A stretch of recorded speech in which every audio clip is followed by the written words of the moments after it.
Good morning everyone. We're going to get started now with our painting, and the first thing I'm going to tell you is that I've got one of these fairly cheap frames from IKEA, and it is 10 centimetres by 15 centimetres, and so to frame this afterwards I've cut a piece which is 7 centimetres by 12 centimetres, and that gives you a nice little border, because we're not going to put a mount on it, we're just going to edge it and put it inside the frame.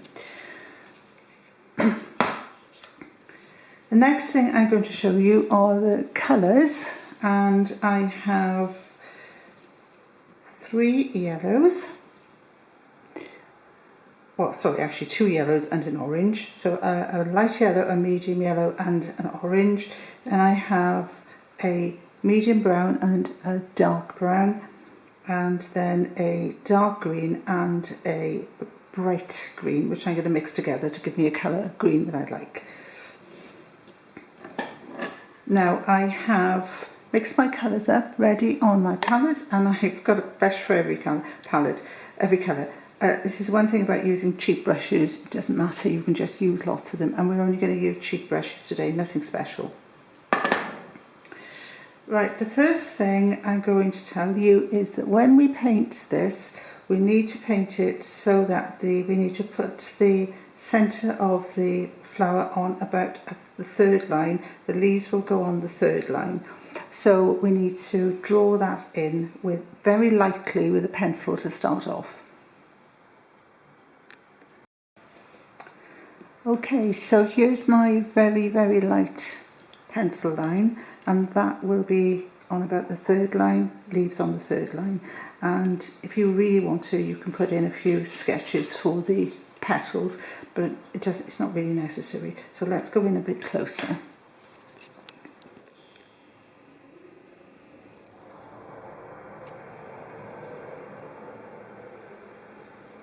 One thing about my doing videos, you can always hear the train going past. Right, okay, now the colour I'm going to start off with for the centre of that is the lighter reddish brown, because I really don't want anything too flat. So I'll mix it up on my palette, which is basically my a side plate, and I'm just going to put dabs of this on there. Okay, and then when I've done that, I'll clean the brush off and go into the darker brown, and then you'll see this, I'm going to dab the darker brown on when it's still slightly wet. You can, if you like, just leave tiny little bits of white showing. Okay, it actually looks a little bit better if you do. Okay, so those brushes are now clean. Now while it's still ever so slightly damp, don't want it any more than ever so slightly damp, I'm going to take some of this pale yellow, okay, which is here, and we're going to do some leaves. Now I'm aiming for a little bit of bleed from the centre.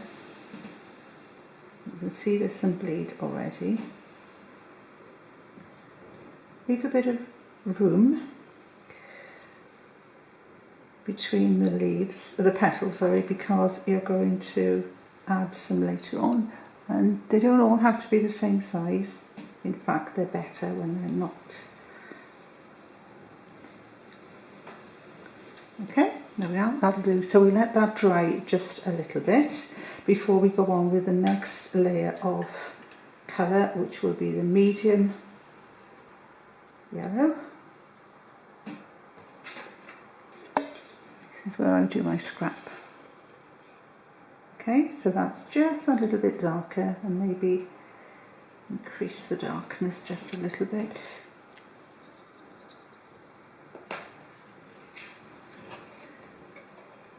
Better, it's a better colour. So you just check on a piece of scrap card.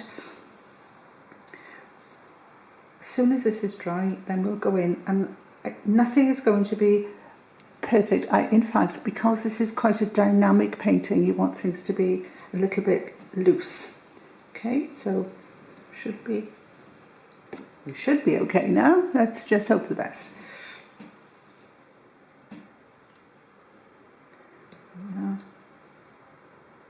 Come out.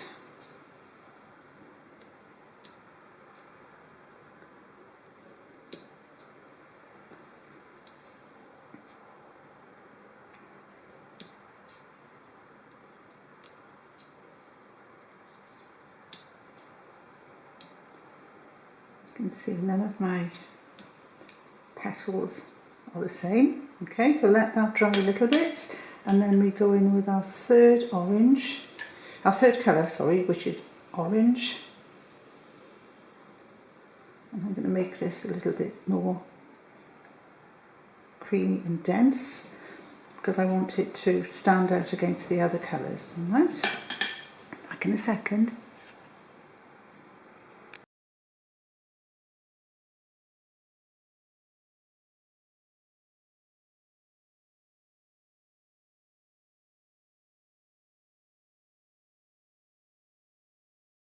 Okay, off we go now with the deeper orange. This time the petals are going to be a little bit smaller.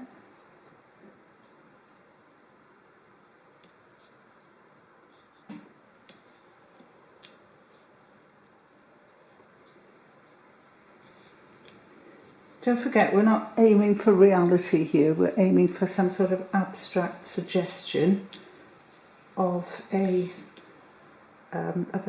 flower, so that'll probably do fine. Right, now while it's wet, I still would like to have a little bit more brown depth around there, so I'm just going to drop in some brown to let it bleed. Don't think the first layer bled quite enough, so let's let that bleed into the flower. Right, that gives it a lot more depth.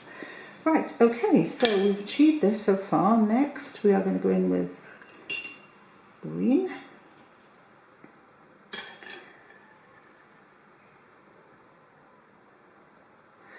Right, okay, so we need a stem to come down, and don't forget with this stem, we don't want anything to be too straight. Okay, you're not aiming for straight, don't get your ruler out.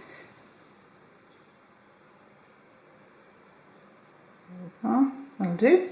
Okay, then with the point again, come down like that, and come down like that. Okay, then this time we're going to turn the flower upside down and get a fair bit of paint on your brush, nice wet brush full of paint, and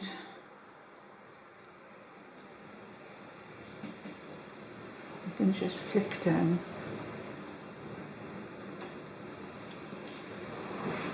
Okay, then take some slightly darker green.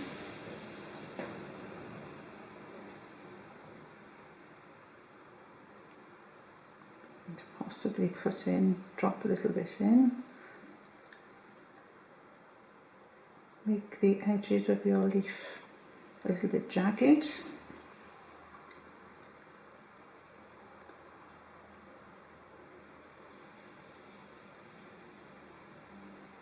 Okay, so it's better if you do that, because otherwise your leaf is going to look very flat.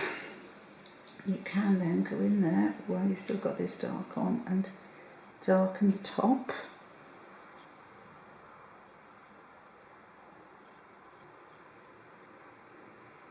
And then if you want to achieve the veins, sorry, you can do this. It depends on how dry your leaf is. Now that for me is a little bit dry, so to achieve a bit more wet, just going to wet it a little bit. Easy enough.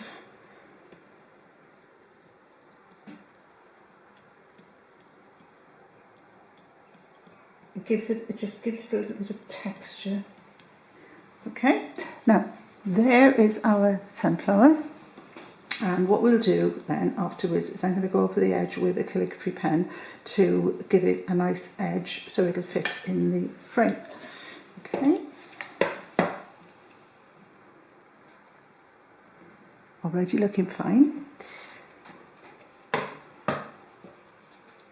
What I did with my original painting is I did just little stipples. Now you can do the stipples by flicking it, but you need fairly wet paint and you need a good lot of control. So if you don't feel like doing that, you can just dot in.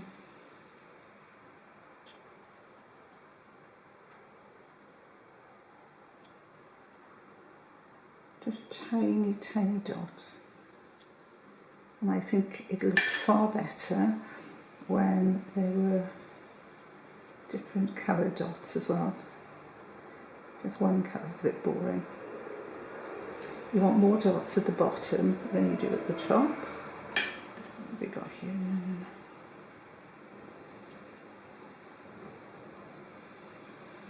And finally a little bit of green. Did I say green? That's brown.